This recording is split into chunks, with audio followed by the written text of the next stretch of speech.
Continental drift theory है, यानी कि महाद्वीपीय विस्थापन सिद्धांत, जो 1912 में आया था एल्फ्रेड वेगनर के द्वारा।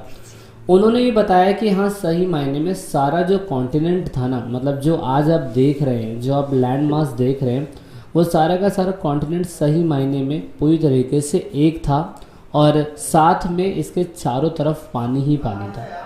तो यानी कि 1912 के अंदर ये चीज़ फैक्ट होती है, तो सोचिए कितना ज़्यादा इम्पॉर्टेंट होगा कि एक मतलब क्रांति, एक रेवोल्यूशन जैसी चीज़ हो जाना पूरा यूनिवर्स के अंदर। जो सबसे पहले हमारे एल्फ्रेड वेगनर हैं, जिन्होंने बताया कि ब्रिटेन के एक व्यक्ति हैं, इन्होंने बताया कि सही मायने में पूरा का पूरा कॉन्टिनेंट, पूरे के पूरे तीनों महाद्वीप और साथ में और भी महाद्वीप जो थे वो सब एक ही हिस्से में जुड़े हुए थे। ठीक है ना। तो इस सिद्धांत से, इससे क्या प्रूफ हुआ? इससे ये प्रूफ हुआ कि भाई all continent form a single continent mass, मतलब सारे के सारे जो कॉन्टिनेंट आज आप दिखाई दे रहे हैं आपको 7 या 8, वैसे तो 8 हो चुके हैं, ये सारे का सारा कॉन्टिनेंट जो है वो एक था। और ये चीज़ किसने दी दोस्तों? एल्फ्रेड वेगनर ने। तो इसीलिए इनका नाम आपको याद रखना ज़रूरी है। जो बच्चे यूपीएससी की तैयारी कर रहे हैं, एसएससी की तैयारी कर रहे हैं, उनमें भी कहीं ना कहीं क्वेश्चन ये पूछा जाता है कि सबसे पहले कॉन्टिनेंटल ड्रिफ्ट थ्योरी के बारे में किसने बताया। तो you need to remember his name because he is the main turning maker of a geographical, जिन्होंने हमें बताया कि कॉन्टिनेंट ड्रिफ्ट कैसे हुए या कॉन्टिनेंट अकेले कैसे पड़ गए। ठीक है ना। तो जब ये पूरा का पूरा लैंड मास एक था दोस्तों, तो उन्होंने इसका नाम पूरी तरीके से पेंजिया देने की कोशिश करी। पेंजिया कोई टिपिकल नेम नहीं है, बहुत आसानी से आप याद रख सकते हैं पेंजिया। तो ये एक जोग्राफिकल लैंग्वेज में नेम है और इसका मतलब होता है कि पूरी पृथ्वी का होना। जिस समय ये पूरा का पूरा जो कॉन्टिनेंट था पेंजिया के रूप में था, तो ये पूरी एक संपूर्ण पृथ्वी थी, लेकिन उसके साथ में अगर आप देखें ये 71% ऑफ वाटर जो था उस समय से घिरा हुआ था। और उस समय वाटर को जो इन्होंने एक जोग्राफिकल नेम दिया, जिसे आप पैथालासा बोलते हैं हिंदी के अंदर, और इंग्लिश में भी आप पैथालासा ही बोलेंगे। इसका मतलब है सारी तरफ जल ही जल। तो एल्फ्रेड वेगनर ने इस जो पेंजिया की थ्योरी है उसी को कॉन्टिनेंटल ड्रिफ्ट थ्योरी का नाम दिया और ये बताने की कोशिश करी कि पेंजिया को लगभग 200 करोड़ साल लगे थे पूरी तरीके से डिवाइड होने में। तो ये आपको सिस्टम दिखाई दे रहा होगा, इस इमेज गिफ फाइल के थ्रू आपको दिखाई दे रहा होगा कि कैसे सारे कॉन्टिनेंट को कम से कम 200 करोड़ साल लगे थे। और इतनी पुरानी हिस्ट्री का पता कर पाना सही मायने में बहुत ही ज़्यादा टफ था, लेकिन फिर भी एल्फ्रेड वेगनर ने इस चीज़ को साबित करके दिखाया।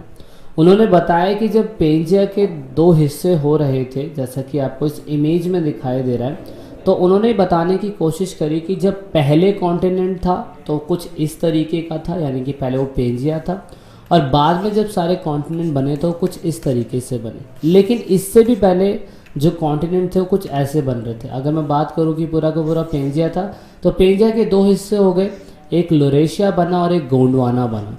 तो आपको ये दिखाई दे रहा है लोरेशिया के अंदर लगभग उत्तरी अमेरिका, जैसे आप नॉर्थ अमेरिका, और यूरेशिया यानी कि यूरोप और एशिया का हिस्सा गया।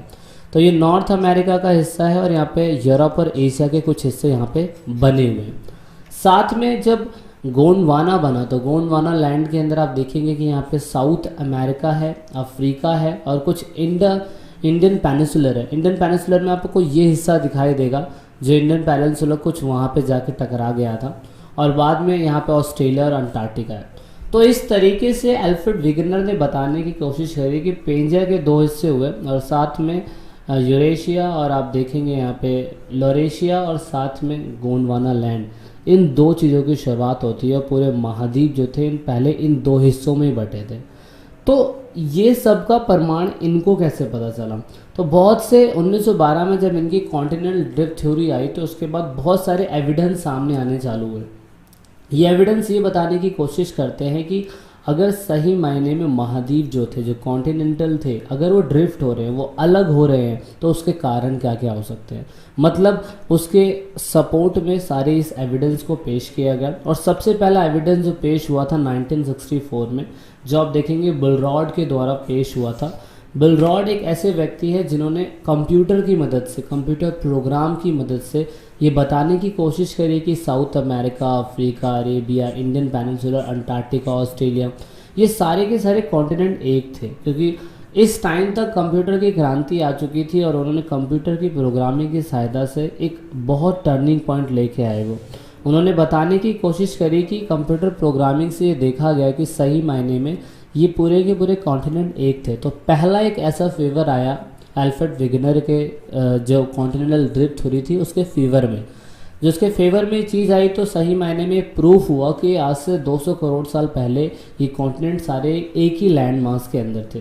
साथ में यही प्रूफ नहीं था, साथ में एक और प्रूफ आया, वो थे हमारे रॉक्स थे जिन्हें आप चट्टाने बोलते हैं, उनकी जो एज थी, मतलब जो उनका एक फॉर्मेशन की एज थी, वो बताने की कोशिश करी गई थी कि अटलांटिक ओशन आज से 200 करोड़ साल पहले नहीं था। लेकिन अगर इसके कोस्टल लाइन की बात करी जाए, जैसे ब्राज़ील है और साउथ अफ्रीका है, तो यहाँ के कोस्टल लाइन के कोने कोने पर जिन रॉक्स को आप देखते हैं, उस रॉक्स की एज को जब मेजरमेंट करा गया, जब उसको देखा गया और पता लगाया गया कि साउथ अमेरिका के और अफ्रीका के कुछ ऐसे कोस्टल लाइन के इलाके हैं, साथ में ब्राज़ील के और कुछ वेस्टर्न अफ्रीका के कुछ ऐसे इलाके हैं जहाँ से ये पता चल सका कि जो रॉक्स की एज हमको इस इलाके में पाई जाती है, जैसे आप साउथ अमेरिका बोलते हैं, और जो रॉक्स की एज हमें इस अफ्रीका के कॉन्टिनेंट में पाई जाती है, वो लगभग समान थी। तो इससे भी ये प्रूफ होने लग गया कि हाँ, सही मायने में आज से 200 करोड़ साल पहले, लगभग 200 करोड़ साल पहले यहाँ पर बीच में कोई ओशन था ही नहीं। यानी कि साउथ अटलांटिक ओशन और नॉर्थ अटलांटिक ओशन के बीच में उस समय जो ये दूरियाँ दिखाई दे रही है वो पहले नहीं थी। तो दो बातें प्रूफ हुई और साथ में एक और बात प्रूफ है जिसे आप टिलाइट्स बोलते हैं। दोस्तों, टिलाइट्स कुछ ऐसी चट्टानें होती हैं जिसे आप सेडिमेंट्री रॉक्स बोलते हैं, जो कहीं ना कहीं डिपोजन के, ग्लेशियर के डिपोजन के टाइम पे होता है। और ये जो गोंडवाना लैंड के अंदर कुछ हिस्से थे जिसे आप टिलाइट्स बोलते हैं, इसमें भारत का कुछ हिस्सा है, कुछ अफ्रीका का है, कुछ फिकलैंड का है, कुछ मेडागास्कर का है, अंटार्कटिका, ऑस्ट्रेलिया, ये सारे वो टिलाइट्स हैं जो उस समय पे मेकिंग के टाइम पे हिस्से जुड़े थे। तो एक तो ये प्रूफ हुआ, दूसरा है प्लेशर डिपॉजिट।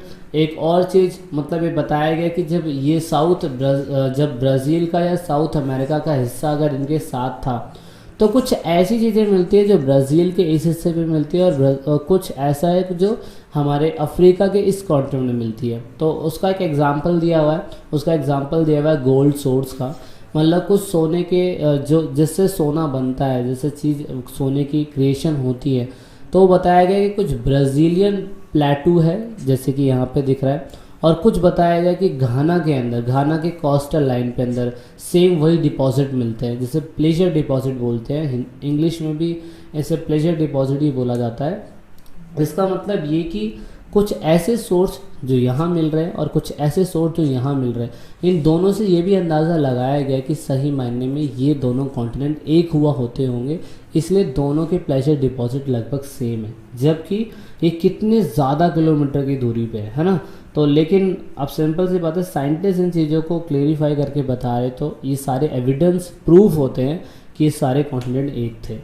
दूसरा सबसे इम्पॉर्टेंट इशू जो मुझे भी लगता है कि ऐसा हो सकता है, वो सिंपल सी बात है, similarity between the plant and the animal fossils are found on the both side even after sea barriers. मतलब कि अगर मान लीजिए कि यहाँ पे अगर अटलांटिक ओशन था और 200 साल लगे इसको दूर होने के लिए, लेकिन जो हमें प्लांट्स इस कोस्टल लाइन, साउथ अमेरिका के कोस्टल लाइन पे मिलते हैं, वही प्लांट्स या एनिमल्स हमें अफ्रीका के कॉन्टिनेंट में मिलते हैं। सोचो, तो इससे तो ये पूरा ही प्रूफ हो जाता है कि क्या ये एनिमल वहाँ तैर के गए होंगे? नहीं, वो सारे फॉसिल जो अफ्रीका के कॉन्टिनेंट पे मिल रहे हैं, अफ्रीका के कोस्टल लाइन पे मिल रहे हैं, वही सारे फॉसिल्स या प्लांट हमारे को साउथ अमेरिका या अटलांटिका के इस हिस्से पे मिल रहे हैं, या अगर इंडिया के इस हिस्से पे देखा जाए तो अफ्रीका के इस हिस्से को चीज़ें मिल रही है। तो ये कोई मिथ नहीं है, ये कोई कोइंसिडेंट नहीं हो सकता कि इतने हज़ारों किलोमीटर दूर होने के बाद भी फॉसिल्स और प्लांट में इतनी सिमिलैरिटी देखी गई। जो सही मायने में बहुत ही ज़्यादा इम्पॉर्टेंट है।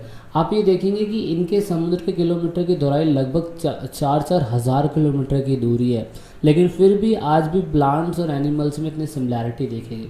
तो दोस्तों ये सारी वो बातें हैं जो कॉन्टिनेंटल ड्रिफ्ट थ्योरी के फेवर में आती है, और ये बताने की कोशिश करी जाती है कि आज से 200 करोड़ साल पहले ये पूरे के पूरे जो कॉन्टिनेंट है वो एक ही लैंड मास के हिस्से में हुआ करते, जिसे पेंजिया का नाम दिया, और बाद में आज एट प्रेजेंट टाइम पे जाके हमारे 8 कॉन्टिनेंट बन पाए हैं। और ये हर साल हर ईयर धीरे धीरे ड्रिफ्ट हो रहे हैं, अलग हो रहे हैं।